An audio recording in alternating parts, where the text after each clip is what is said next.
freaking first cut. Golly.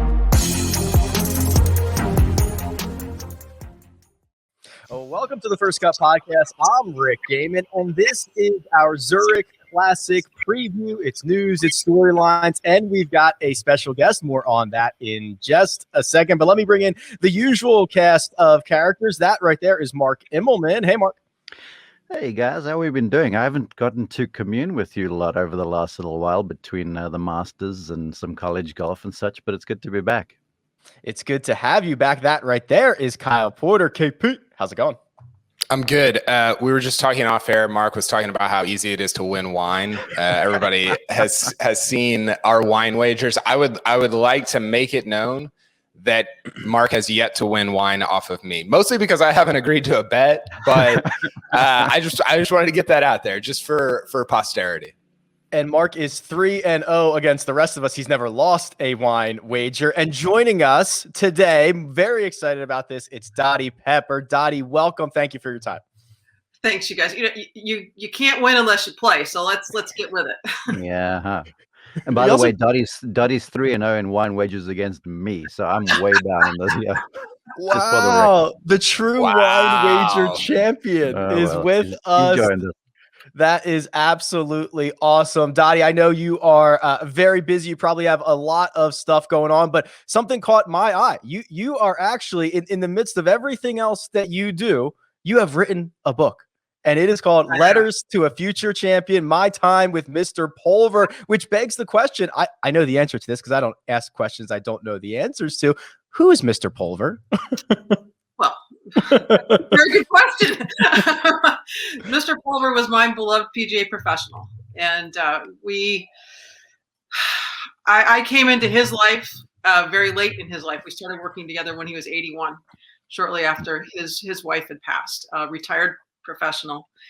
And I needed a teacher. And as it turned out, as his family, his three children said after their mom passed, because they were very much like Carl and Ellie Fredrickson. They were in the movie Up. They were bonded. They did everything together. They adored each other. And when she passed, they were really worried about him being, frankly, depressed. What's the medicine for Dad? And it ended up that I was the medicine. And we had 5.5 magical years exchanging typewritten letters, lessons in person, and books and philosophies, newspaper articles, golf articles, everything that he felt was necessary to groom a champion. And it wasn't just about beating balls on the range. It was turning out a whole person who was educated. I was the first in my family to go to a 4-year school, get out with a degree, a valuable degree in 4 years. And that was something he preached big time. Wow. But so it was an all-inclusive really relationship with an elderly man that, you know, he took up the task of a teenager who had big dreams, and I filled a part of his life that I didn't really know that needed to be filled that much. It sounds a little bit, Dottie, like I don't know if you've ever talked to Ben Crenshaw or Tom Kite about their relationship with Harvey Penick. Are there similarities there? Is that something that you've talked to them about as well? I have not talked to them about it, but I'll tell you who wrote the foreword to the book was somebody else who had a very long relationship with Harvey Penick, was Kathy Whitworth. So yes, it was very, very much the same. I would say Mr. Pulver's letters may have been more in depth than things I've seen from Harvey, but the core is very much the same. No, Dottie, I'm fortunate to work alongside you a bunch, and I'm seeing you turn the tables, just like Mr. Pulver had this mentorship sort of role with you, and I'm seeing you do it with a young lady from Abilene, Texas, too. Is this you taking on a similar role, trying to pass on knowledge to a next generation, or was it just kind of happenstance that MK came into your life that way? Well, it was definitely happenstance. I hadn't been at CBS for half a season, and all of a sudden I had this intern from Abilene Christian who was in the process of finishing. Well, she had finished her undergraduate degree, but was working on her master's. And I don't even know where all the compounds are on the CBS golf tour. And I have this person assigned to me. Yeah, I guess it's turned out a little bit that way, Mark. I think more in my life, in my golf television life, it's really kind of an opportunity to do what Judy Rankin did for me, being able to pass that on now to MK. And MK's got her ideas about who might be following her, because she's no longer shoulder to shoulder with me inside the ropes every week. She's actually producing the Smart Cart. So she's moved her way up in 5.5 years, and she's making her own trail. It's fantastic. These letters to a future champion, they are, as you mentioned, actual letters. They are hard copies, right? You compiled these to create a book. These letters physically exist, I assume, somewhere in your home. Yes, they do. And it was a hand-me-down binder that my dad gave me when he was leaving the insurance industry. 3 rings with the little supports around them so they didn't tear through the years. But I have the first going back to 1980.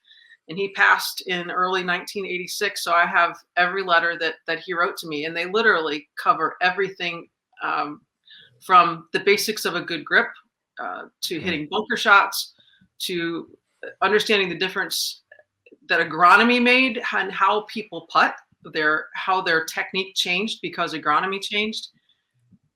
He threw a little Sophocles, and he threw the whole kitchen sink at me. And it was magic for me, and it was partly a COVID project. But I'd been told years before, you have something that might be worthwhile to put in a book someday. And I said, yeah, that's great, but who's got the time? Well, guess what happened a year ago? We all had a lot more time on our hands, and I'm really, really blessed that his family embraced this and pushed it, and were so helpful in providing a lot more content even than I knew was out there. Included in that kitchen sink that came at you, there's the forbidden material I've heard about a little bit. You care to share 1 or 2 of those nuggets for the folks watching and listening to the podcast? Yeah, sure. So the forbidden material for me, the forbidden fruit, so to speak, of our relationship was, I'm sorry for everybody who writes golf instruction or puts it out online now, that was a no-go. He didn't want to be unteaching me based upon, and also based upon how he knew I would absorb and learn best. So when his son, George Jr., passed 7 years ago, I was given more of Mr. Pulver's, Mr. Senior's stuff that was in Junior's library. And amongst them was this forbidden blue folder.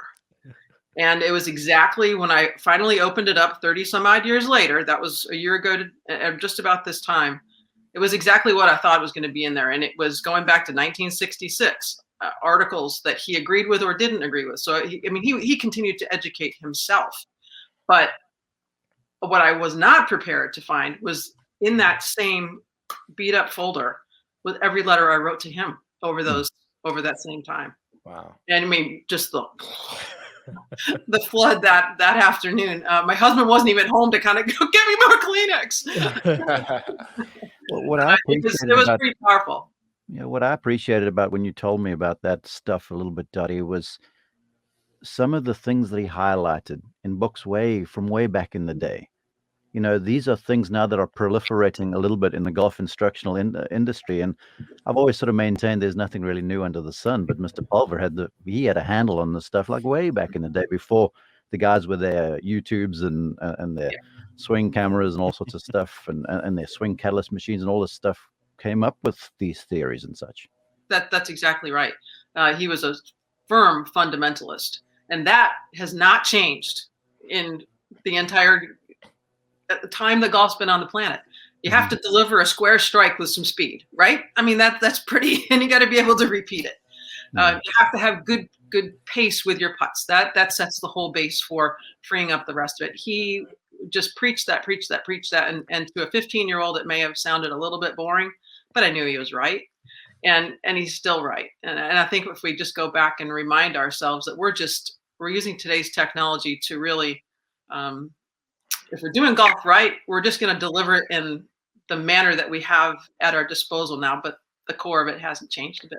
Hey, do me a favor real fast for my esteemed colleagues. I knew he was going to do this. Yeah, right. You said something about Good pace on putts freed up everything else. Build on that a little bit for me, please, Dottie.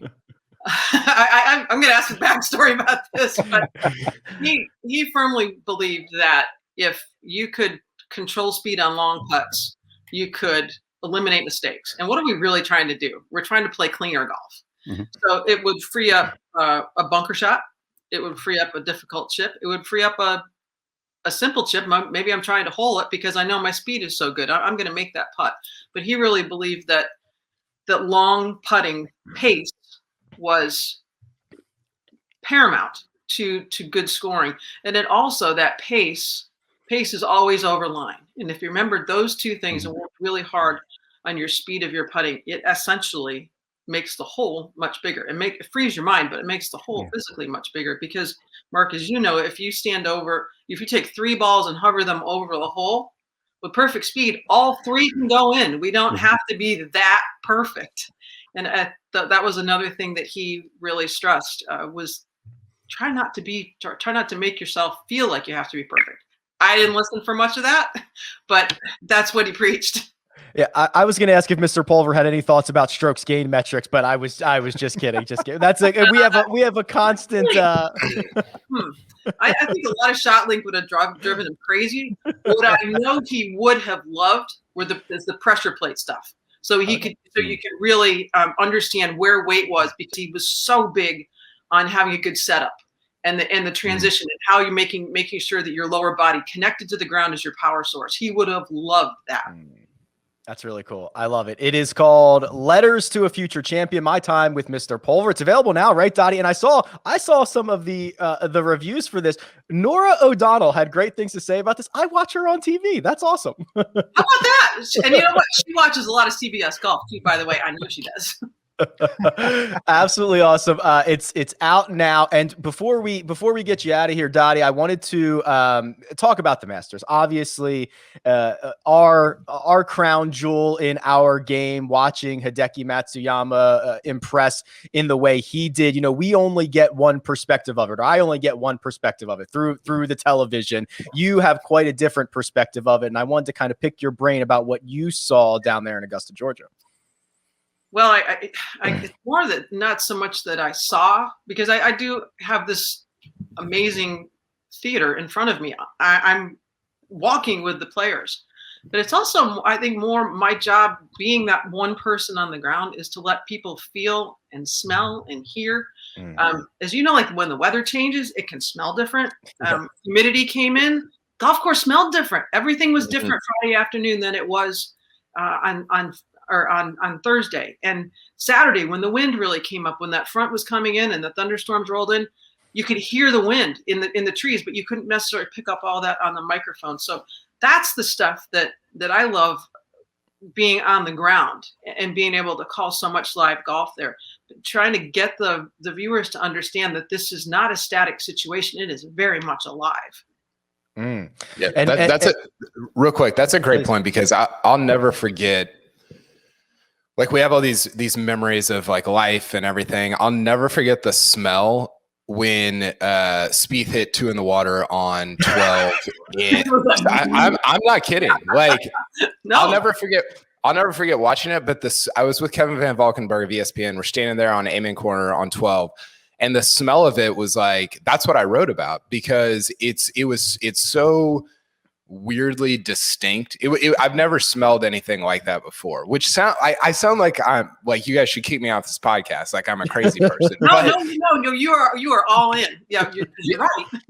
Yeah, and I heard you talking, Dottie, about the wind on 16 on Sunday, when Xander and Hideki are getting ready to hit their shots, and I think it was hard to pick up. I was standing there on 16. It was hard to pick up because you could only see it and hear it at the very like tops of those trees. And I think people on TV that were watching on TV were like, wait a second, why is Xander hitting it in the water? But I thought you did a great job, at least from what I heard later on, of saying like, wait a second, there was something going on here. And yeah, I just think that's the stuff that it's like, man, it's so good to be there. It's so good to like pick up little details like that. It's that same corner of the golf course. So if you're playing 16, you're almost at a 90-degree angle to the 6th hole. And if you go to the left of the 6th hole, there's a very significant change in elevation up where 5 is. Mm-hmm. And I am convinced that is one of the most active corners on that entire golf course, maybe even more so than 12 because of the huge elevation change.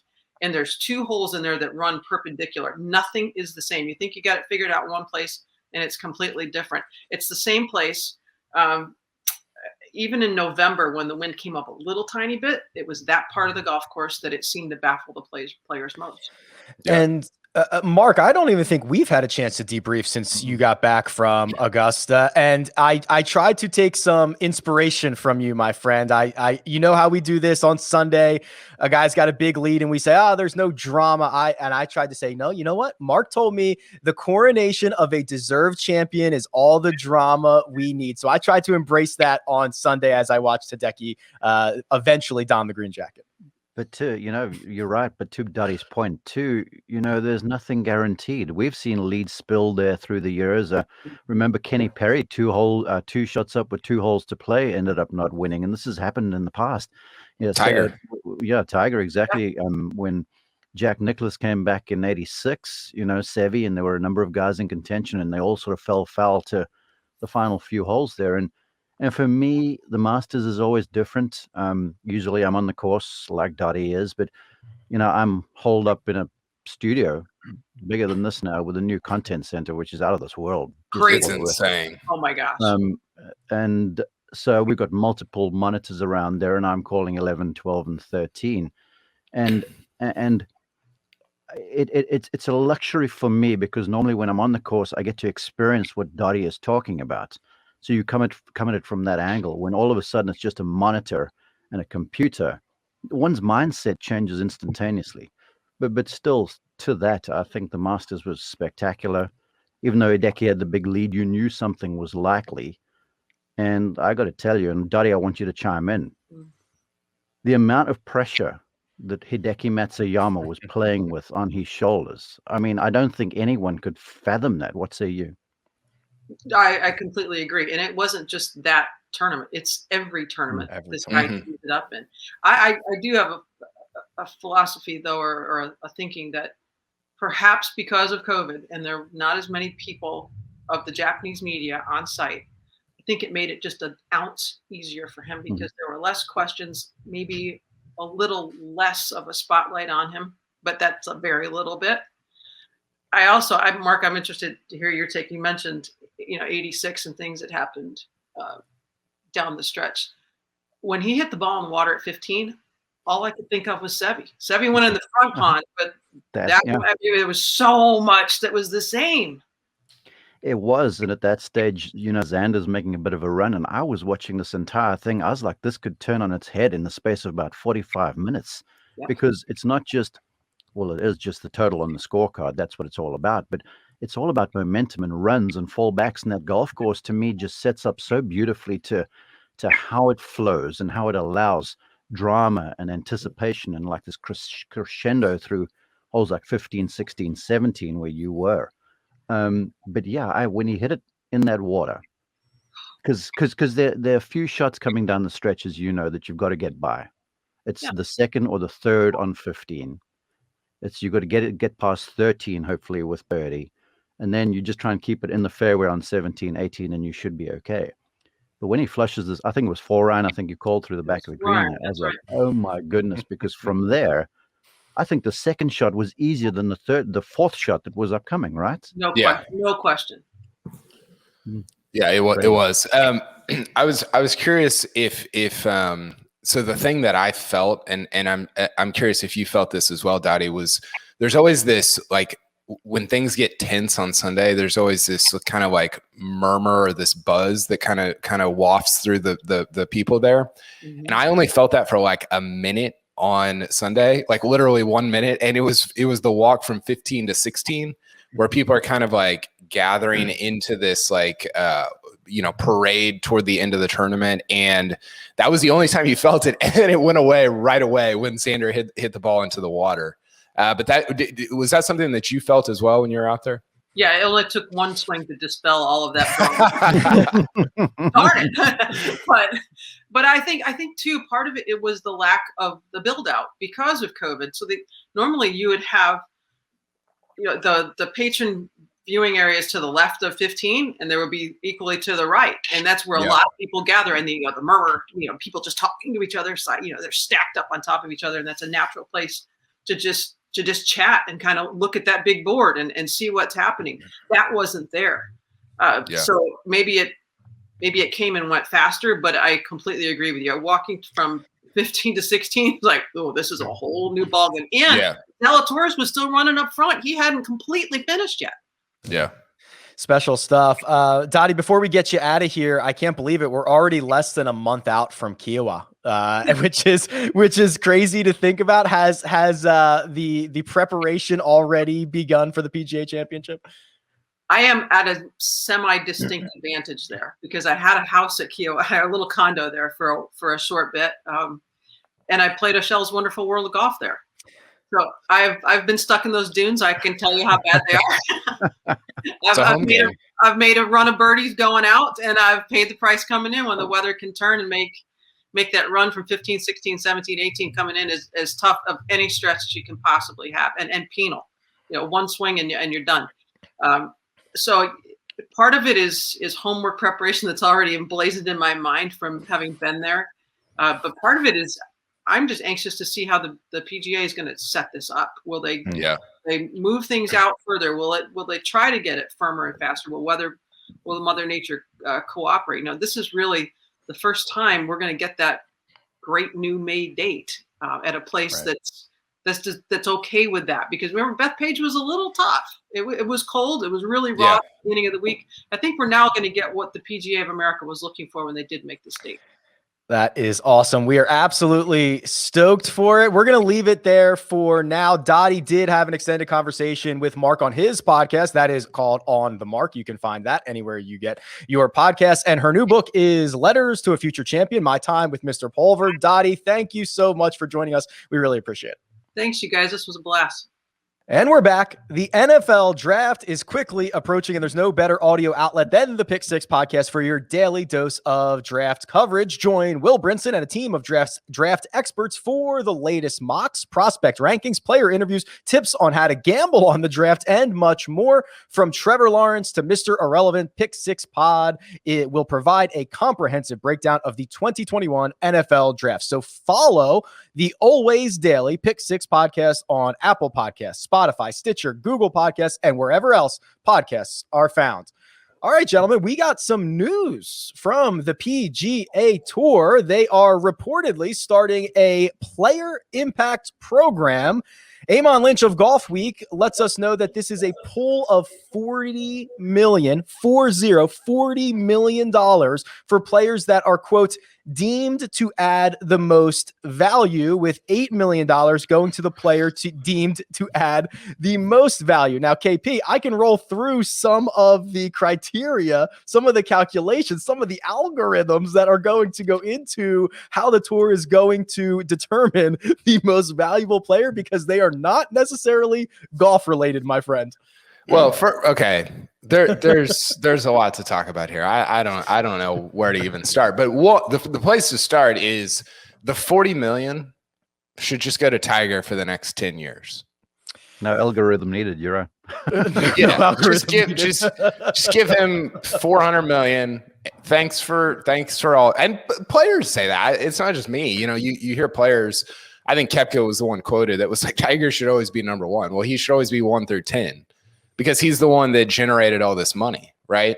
Without Tiger, there is no $40 million. Without Tiger, there is no FedEx Cup, at least not for whatever they're playing for, $70 million. So that's the first thing. The second thing is like, the second thing on my mind is, did you see the piece in Eamon Lynch or the detail in Eamon Lynch's piece about how Jordan Spieth's dad is involved in this? No. Mm-mm. Didn't see that. So he runs the producer Jacob can maybe throw it in the chat because I can't remember the exact name, but he runs one of the sort of metrics. He runs a company that he works at a company that runs one of the metrics that kind of determines. I think Yeah, the Meltwater mentions, is that it? I think it's the MVP index or whatever it is. But like, so here's a question: so Tiger has this car crash in February.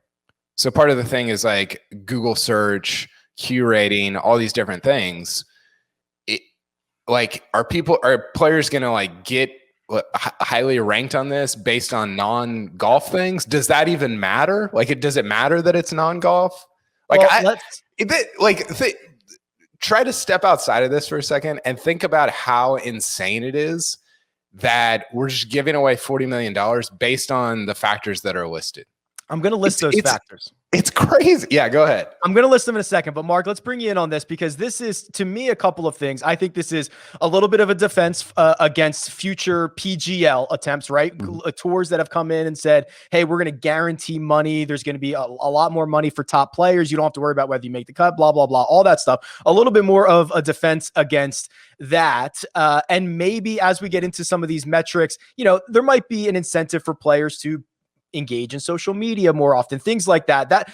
That's kind of the way that I see this. The other side of the argument, Mark, would just be Jacob's argument, which is if you want to make money off the course, just go get a sponsorship, right? Why do we need the PGA Tour handing out 40 million?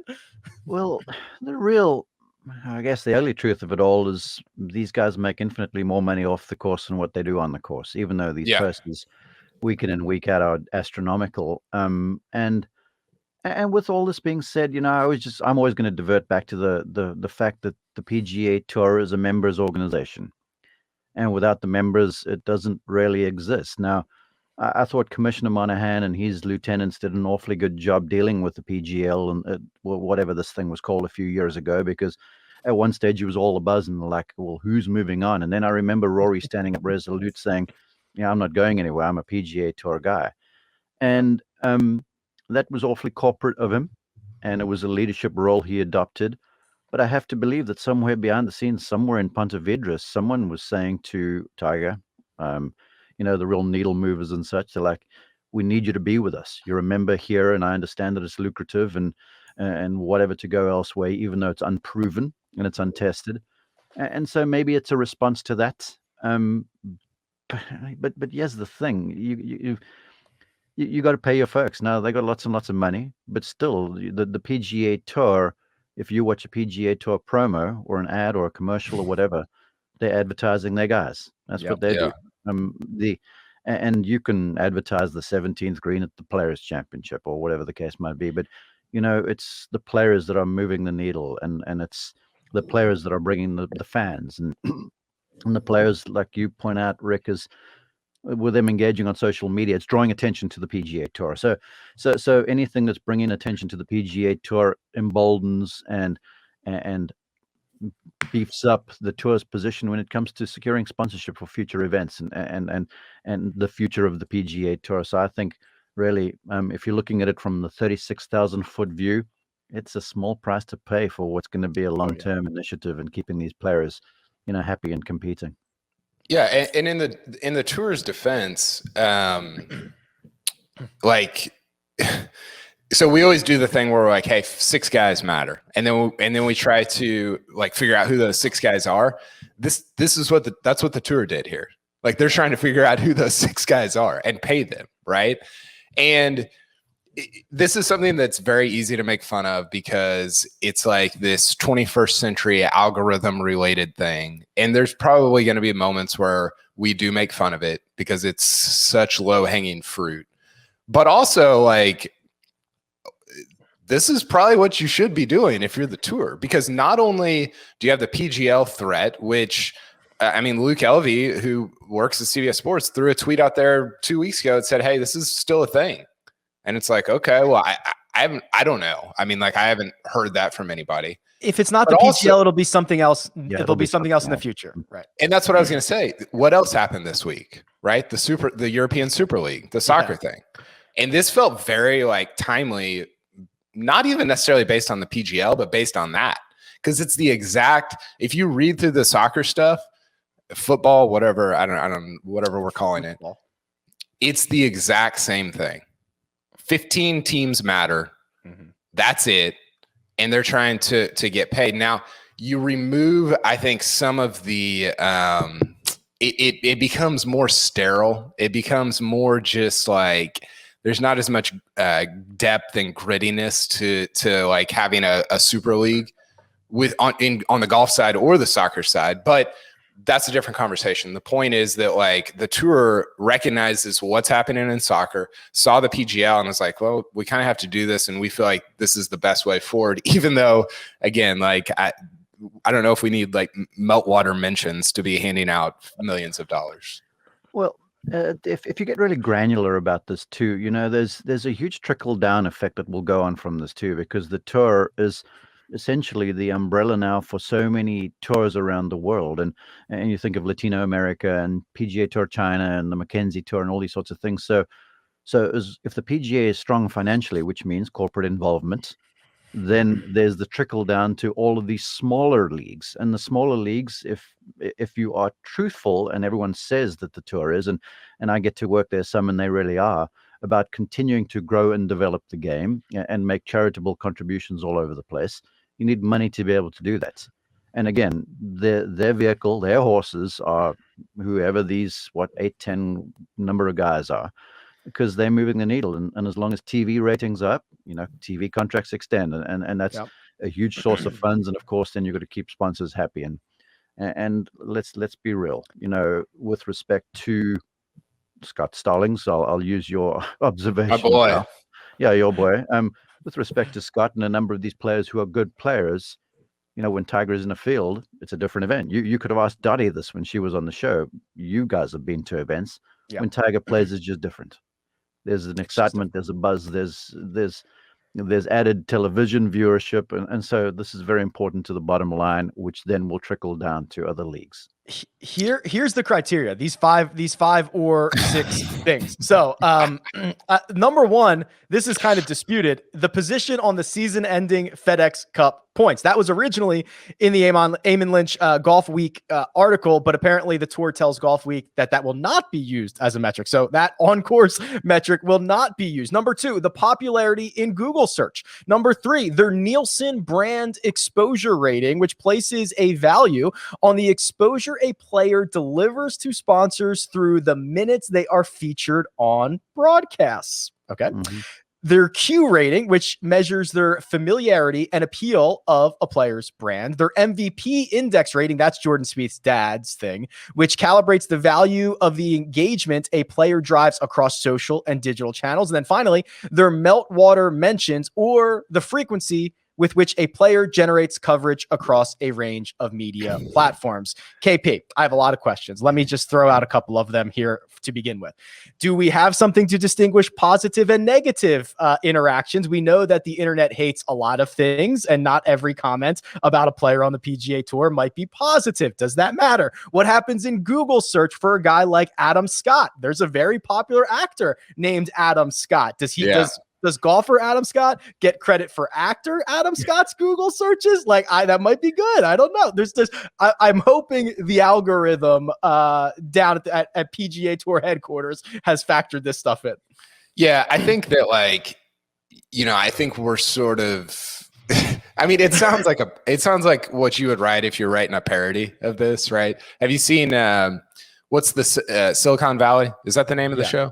Yeah, it's like that, right? It's like this, like how would you parody this? This is exactly how you would do it. But I also think we're sort of splitting hairs here. That you're going to end up. I mean, they did the facsimile of what the list was in 2019, and you're like, yeah, like sure, that makes sense. Tiger, Brooks, Rory. You're like, okay, that's.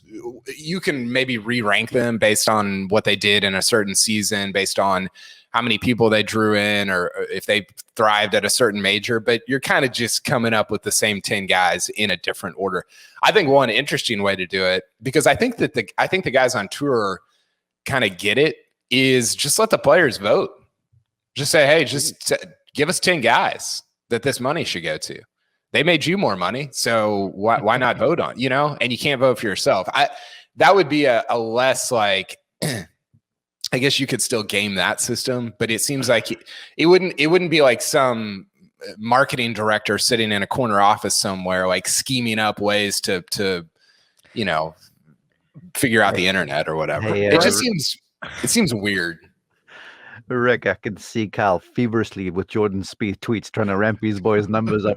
Yeah, he's gonna hire a firm to just search Jordan Spieth's name 24 hours a day, 7 days a week. But to that point, like now the broadcast that Mark's on, the tweets that we send out, like those have like smaller like ramifications, but real ramifications on how much money these guys make, which is weird. But also like it is hard. Like it's hard to come up with a different sort of formula to figure this stuff out. One quick thing, and you bring up a very astute point there, Kyle. Those broadcasts that we're on, Tiger could be 25 over par. He will still be shown. Mm-hmm. And it might not be live, but you will see what Tiger's up to throughout the round. So, I mean, that gets back to the genesis of this entire conversation. You know, whether Woods is playing or Woods isn't playing, he's still probably going to be the most searched, most golfer that folks are the most interested in. So, you know. But I think it becomes a chicken of the money. For sure. And I totally agree with that. But it becomes, not to get into like a broadcast discussion, but it becomes a chicken or the egg issue, right? Like, do you show on Sunday at the Masters, do you show Spieth, who's like 7 back because people want to see him?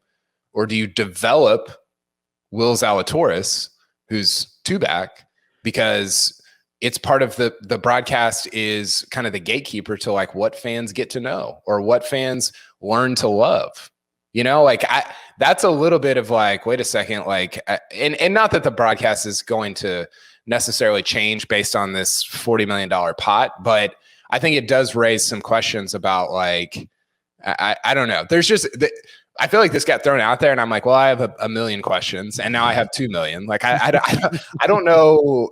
And the fact that it's been a secret for the last 4 months, how has that happened? It's been in place since January.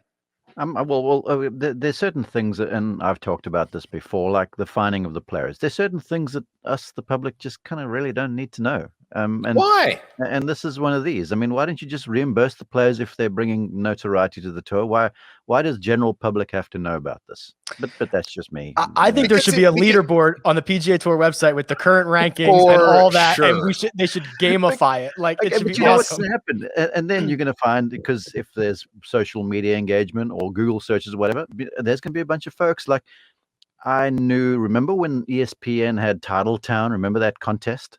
Yeah, that they had, right? Do you know which became Titletown USA? Valdosta, Georgia.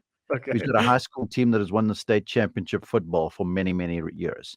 Because a bunch of smart guys just got in behind this, and they just created a thing where there was an algorithm applying or whatever, basically on the minute. And this is the one area where the tour algorithm is going to have to be a little savvy to all of this stuff. I think the reason to make it public is because I think that the tour sometimes it just takes, like, we're talking about golf, right? We're not talking about war or nuclear physics. Well, Bryson sometimes thinks he is, but there's an air of like taking things too seriously, and it's like let's just like not take ourselves so seriously sometimes. Not like even the players. It's like, I don't know, man. Like, you're playing golf, you know, and I don't know. I think you could actually have fun with it. I love Rick's idea. Like, put it on PGAtour.com. That would be awesome. Yeah, and then we can tweet at Ricky Fowler when he gets passed by whoever, and like, yeah, it'll be a thing. Here was when they simulated this for 2019. Here was the order: Tiger Woods, Rory McIlroy, Brooks Koepka, Phil Mickelson, and Ricky Fowler. That was the top 5. 6 through 10: Jordan Spieth, Dustin Johnson, Justin Thomas, Justin Rose, and Adam Scott. Mark, yeah, that sounds about right. Yeah, I mean, it's likely to be the same thing in 2021. Although you're seeing like Will Zalatoris is becoming like a Jordan Spieth, if you will. He's got this laissez-faire sort of cowboy thing about him that's attractive, and he plays the game with an abandon that is attractive to your club viewer. So I'm sure he's gaining some traction. And the whole the whole story with him that he's not still in the playoffs and blah, blah, blah. And so folks are wanting to find this out. So there are players with their individual little storylines, but the names you list there, that's largely what you're going to see, I'd have to believe. And Bryson will be injected onto that list for moving forward. But yeah, for 2019, it sounds about exactly right. You can expect Bryson to hype up the hype even more now because of this. And I say this to the guys, I like Bryson, we're buds, but you can expect now that it's just going to double down on living room blast sessions and whatever else he's doing. He works out in his socks. I can't work out in socks. You have no stability. How does he do that? That was so weird. That was the weirdest, low-key, the weirdest part of that most recent video. I'm rooting for Will Zalatoris. Will Zalatoris could become, I think he could become the #1 player in the world and not be in the playoffs. Which finish runner-up and everything. Thankfully, that's not going to happen because DJ is so far ahead, but it is likely. But it could. I think if he finishes, maybe DJ would still be ahead of him. But he could be top 5 in the world and not be in the playoffs. I can't remember my other point about this. I think that what I was going to say, I think sometimes we take the exception. Like Ricky Fowler is the easy lightning rod exception. Like he's not in the top 100, and yet he would probably still be in the top 10 of this. Maybe, I don't know if we did it at the end of the year. And I think that's the guy that it's like, okay, what are we doing here? But if you're Scott Stallings, if you're Kevin Streelman, if you're Keegan Bradley, I don't know, hire a better agent. Like become more, it's not Ricky's fault. Not changed. You're right. Agents' roles to bring the money. You remember Jerry Maguire?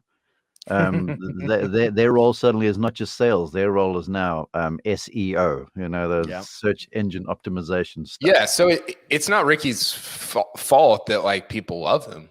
Right. I think I think it's easy to joke about it and hold it against him because he's not a top 100 guy anymore. But I don't know. Get a better agent. It is what it is. Gentlemen, we have golf this week, and we've got team golf this week. The Zurich Classic, TPC Louisiana, the only official team event that we get here. And we could spend another hour on just how some of these pairings came to be. We won't do that. But Mark, this is I hate to say it, this is kind of ones where you kind of have to throw the stats out the window a little bit. There's a lot of the mental side of it. There's a lot of how well these guys trust each other, know each other, meld together. And we're going to see pairings of guys who are really good friends. We're going to see pairings of guys that might have complementary skill sets. And we're going to see pairings of guys who probably didn't know each other 6 days ago. There's a little bit of everything. Yeah, there is. But I think if you get right down to the skinny of it all, comfortability is going to be the thing. And if you and I just met the other day and we hit it off like a house on fire and we're making birdies, we're going to be okay.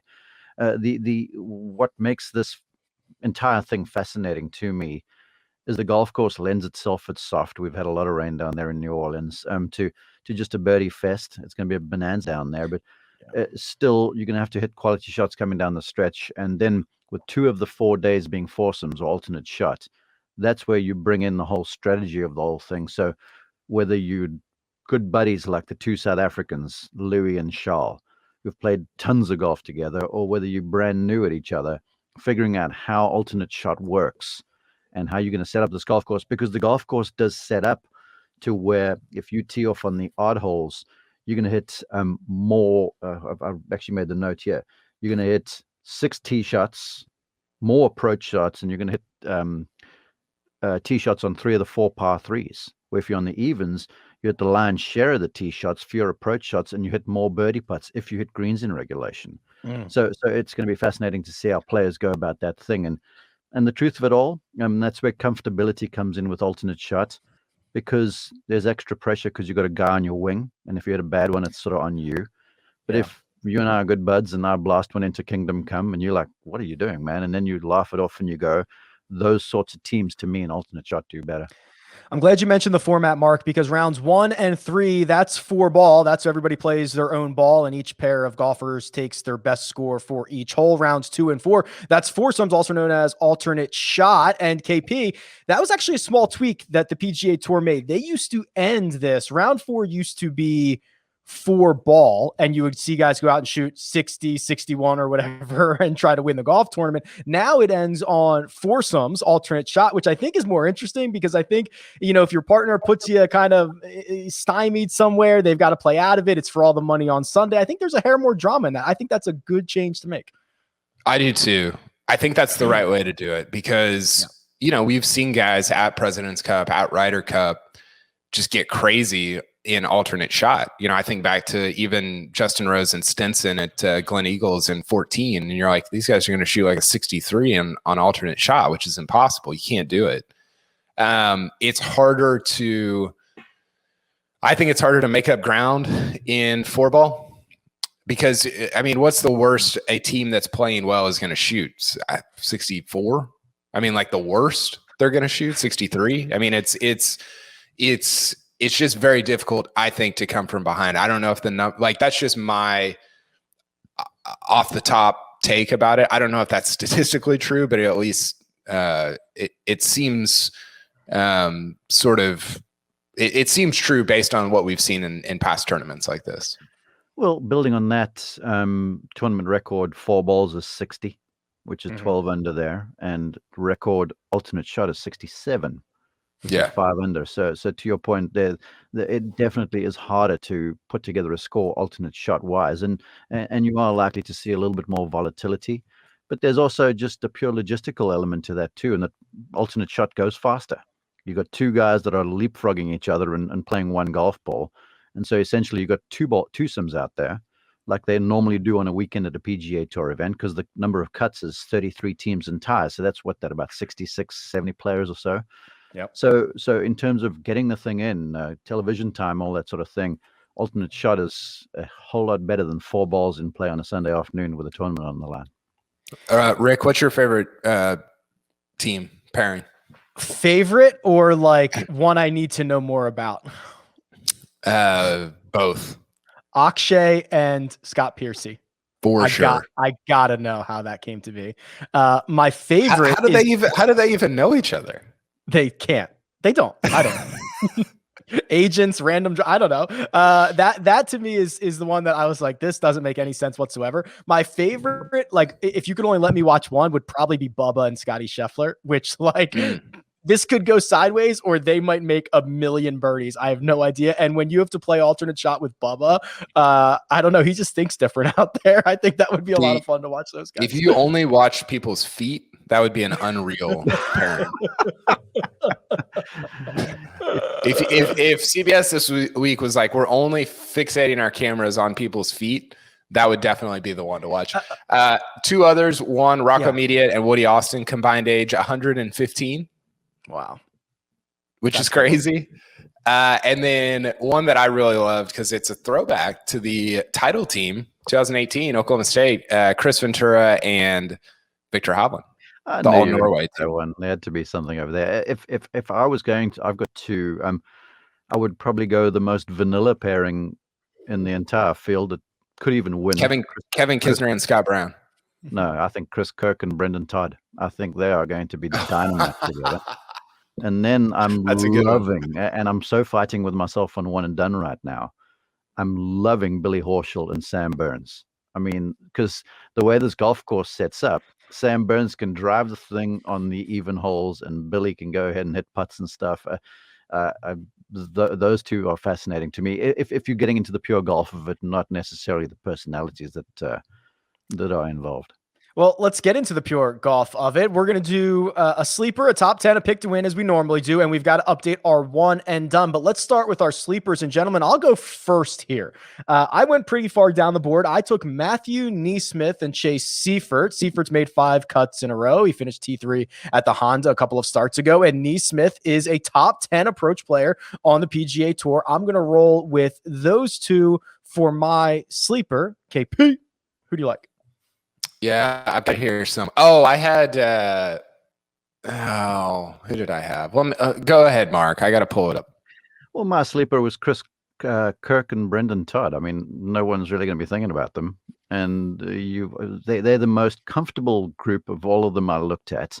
The 2 know each other well. They play the same games, and I think if you put a combination together that complement each other and they together make a perfect whole. I think those two are it. So my sleeper is certainly the Georgia Bulldogs. They are the two, and that foreshadows something that's going to be on my card in a minute, Mark. That if you could not they have to play together. If you could literally just meld these two golfers together, they make like the best golfer because Kirk is so great tee to green, and then Todd gets you one of the best putters on the planet. So that's awesome. You ready, KP? Yep, I got Justin Suh and Doug Gim. Ooh, they make a lot of birdies. So, great pedigrees, right? Elite amateurs. I like that there's a little bit of unknown there as professionals. They're still. I talked to Justin Suh's agent at the Masters, and he was excited about all agents, but just like the way he's progressing, and just talking about how it's not always a Colin Morikawa thing. It's not always a Jordan Spieth thing where it's like, oh, it's immediate. Even, I mean, look at JT. JT was on Korn Ferry for what, a year and a half, whatever.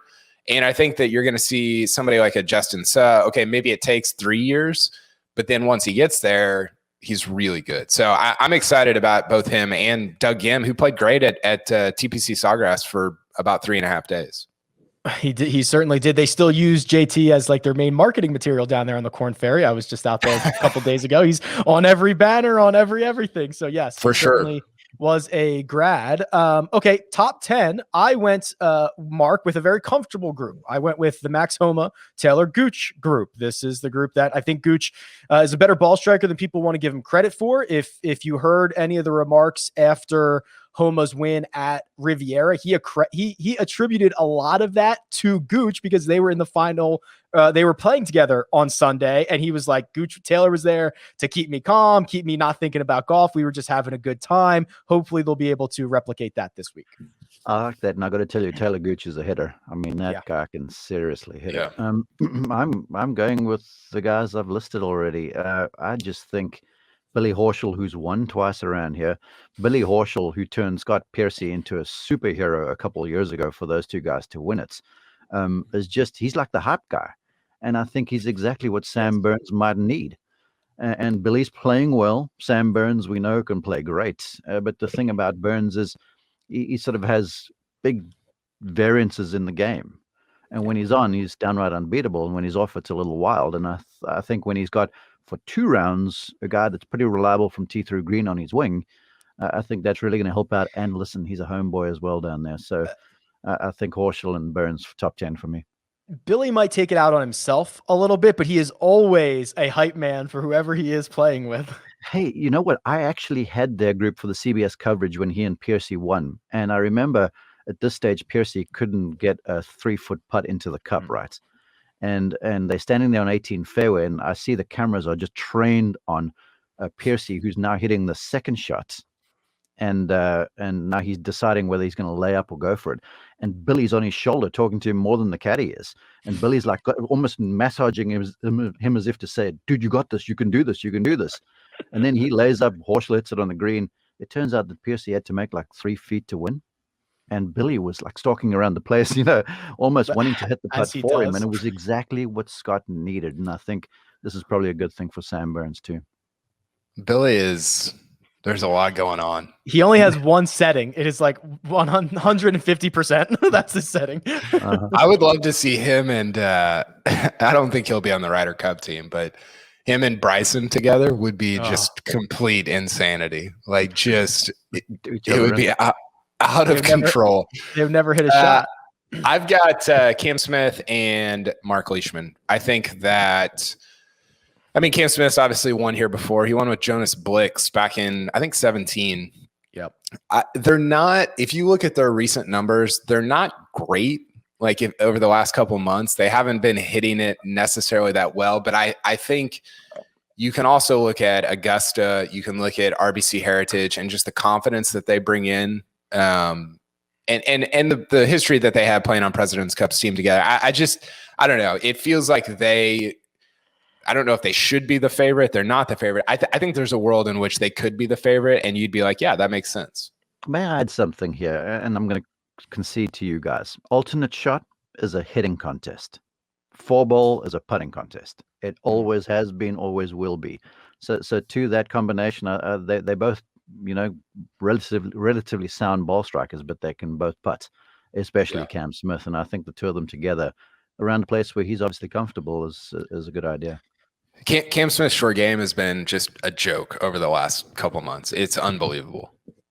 He's been phenomenal. That'll be a comfortable pairing for sure. Time for our picks to win. I'm going with that guy, Terrell Hatton and Danny Willett. This, to me, I think it's a nice, comfy pairing. Willett is another one of those guys similar to Sam Burns who has some rounds that are just absolutely sparkling and struggles to put four together at times. Maybe Danny Willett can stabilize him just a little bit. Plus, it'll be fun to watch no matter how they play. That will be fun to watch. Mark, your pick to win, please. I'm going with the favorites, Rahm and Ryan Palmer, and not because of John Rahm. I think Ryan Palmer is just dynamite at the moment. He's playing so beautifully, and he's sort of the yin to Rahm's yang. Say that 5 times fast, by the way.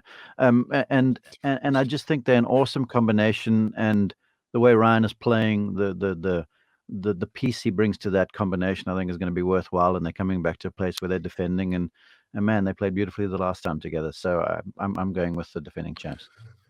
Billy Horschel, Kyle, actually had a quote where he was like, I'm trying to take the Ryan Palmer blueprint, which is latch myself onto a young, talented golfer and hope that he keeps me for a couple of years, because Palmer has he didn't win it with Jordan Spieth, but they finished, I think, 4th in 2017. Then he gets John Rahm. They go out and win this thing in 2019. He's pretty good at picking partners too. Yeah, a lot of people comparing Sam Burns to Jordan Spieth and John Rahm too. So that's great comp there by Billy. At one stage, you guys on this podcast were singing Sam Burns' praises in the biggest way. Yeah, he should have won like 3 times earlier this year. Well, I think Mark was right about, and this is true of a lot of younger guys. There's a lot of volatility there. So when he was like from, I don't know what, Rick, October to February, it was like, whoa, like it was 3 game rounds, on. 1 round, not so great. Yeah, he had 9 rounds where he gained 4 strokes or more, like something insane, but he could never put the 4th round together, and it was wild. Wasn't he in the final pairing at Torrey? Yeah, with the Reed incident, it was Reed, Burns, and some other young guy, but he 4-putted the first green and played himself out of it immediately.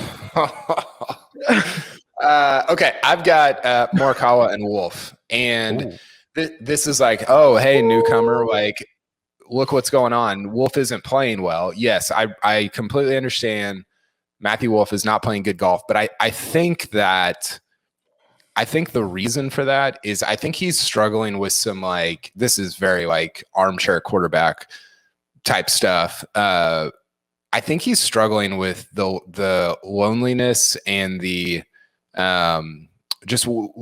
like turning pro and how lonely that can be and how much you have to kind of mature into it. We've heard Rory talk about this over the years, right? Like the famous story about how he was eating Pringles in a hotel in Japan when he was 20 and he just starts crying. And you're like, what's going on? I think some of that is what is going on with Wolf.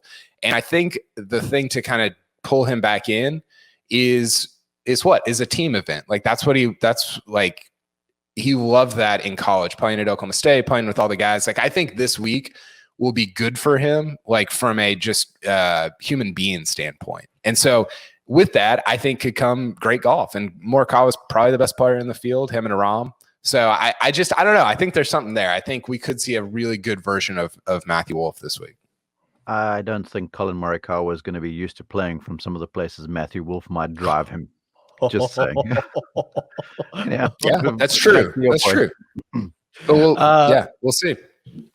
We shall see. And it is now the moment of truth. 1 and done. So here is what we have decided, gentlemen. So producer Jacob he's tough. He's very, very tough. And he has told us that the rules are you have to burn both of these golfers. So yeah, crooked Jacob. I like the way Jacob makes up the rules weekly, doesn't he? I mean, yeah, that's the best part of this. It's cool. Yeah, and we'll make them up as the tournament, a tour championship comes. We'll make something up there. So we have to burn both of these golfers, which makes it quite interesting because if you've been saving Palmer, you can't use him if you've already used Rahm. So just to give a quick update on our standings, Coach is at 2.4 million. Jacob is at 2.8. Big gap to you, Kyle, 5.3 million. You are a repeat offender in choosing the same player. So I've got the sheet up here. I'm going to try to keep you on track. Who do you like this week for the one and done? We've been trying to stay on track, and I don't know how we did this. Yeah, I don't either. I picked Paul Casey twice in 5 weeks? In 4 weeks. How did we miss that? Because I don't know how we screwed that up. This is like the year that Kevin Durant got thrown out of like 30 games in an NBA season. Like, it just keeps happening, and you keep getting fined and money taken away, and it doesn't help things. I think I'm going to go with Cam Smith and Mark Leishman. I think, because I think those are the two guys where you're like, I don't know. I don't know that I'm going to use them again at any point. And they're kind of coming in with a little confidence on a little bit of a hot streak. So I think that I'm not positive, but I think that's who I'm going to go with. Okay. That you are eligible to use those two. I just confirmed right now. You can use those. Greg is about $200,000 clear of UKP. He's at 5.6. And then there's this pretty sizable gap to 6.5. Mark, that's you. You're in a pretty good stretch of golf right now. Your last 5 weeks have gotten you 1.1 million, including $750,000 from Jordan Spieth at the Masters. And you've got 2 golfers to burn this week. Yeah, during that pretty nice stretch you referenced, I've actually fallen farther behind you, but that's besides the point, right? No, but this is still you gloating, right? You're gloating for me. I don't even have to do it anymore. Well, if I do it, you don't have to. Do my last 5 weeks and do your last 5 weeks also, Rick, after Mark's done. Okay. No, go ahead. Okay, so Mark was at 1.1, KP 1.8. That's a good stretch, and I got 1.5. So last 5 weeks, KP, you are in the lead. Season doesn't start until Paul Casey twice. And he used Paul. Yeah, I use Paul Casey every week. Paul Casey and I had the same amount of FedEx Cup points. Paul Casey better be playing in Valspar from my point of view. But anyhow, this week I'm vacillating between those two groups I've referenced. I did consider the Australians. I did consider the Saffers, Louis and Charles both, because I watched them play a little bit in the practice at Augusta, and Charles is looking good. And they've played well together here before, and they've played so much team stuff alongside each other, so they understand their games. But really, I mean, I'm battling to avert my eyes from either Horschel or Burns or Todd and Chris Kirk. I think I might hang on to Todd and Chris Kirk because the events like Travelers where Brendan Todd's played well before and those sorts of things, and Chris Kirk has won at Colonial, and that'll save me Morikawa for somewhere else, maybe a bigger event. So I'm probably going to be on the Burns Horschel train this week. If it makes your decision any easier, I'm locking in Brendan Todd and Chris Kirk. That is okay. Well, I'll go Burns and Horschel then. That is essentially the team I have to use. I'm happy to do so. I think I really like their chances this week, but I have used Sam Burns. I've used Ryan Palmer. So I'm essentially kind of locked into this, and I don't really mind it at all. I like their chances for this week. So that's well. I just got a message from producer Jacob because you have to commit Mark with an exclamation point. So clearly he means this. So I'll go with Burns and Horschel. He sounds like your swing coach. Gotta make a committed pick. Yeah, make a committed pick. An aggressive pick to a conservative target or whatever. All right, gentlemen. I think that'll do it. That was a lot of fun. We covered a lot today. Talked with Dottie, did storylines, did our Zurich Classic preview. So let me thank producer Jacob doing all the hard work behind the scenes. Let me thank Mark Immelman, who you can find on Twitter at Mark_Immelman. Kyle Porter, who you can find at Kyle Porter CBS, and you can find me at Rick Run Good. This has been The First Cut, and we'll catch you next time.